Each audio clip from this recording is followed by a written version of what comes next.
వారు కూడా మరి ఈ యొక్క దినమున మనము మదర్స్ డే అనేటువంటి చక్కని క్రమాన్ని మనం నడిపిస్తున్నాం.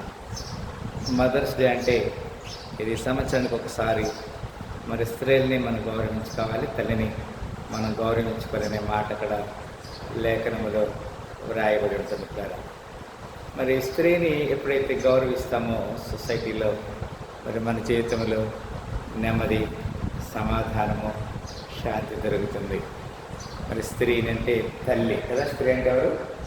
తల్లిని మనము గౌరవించాలి. సామెతల గ్రంథంలో నుంచి కొన్ని మాటలు మనం లేఖనాన్ని ధ్యానం చేస్తున్నాం కదా. సామెతల గ్రంథము చూడండి, 23వ అధ్యాయము 22వ వచనం. 23వ అధ్యాయము 22వ వచనం.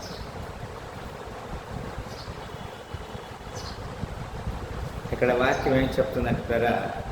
నిన్ను కనిన నీ తండ్రి ఉపదేశమును అంగీకరించము, నీ తల్లి ముదిమి యందు ఆమెను నిర్లక్ష్యము చేయటము. అమ్మ అర్థం కదా.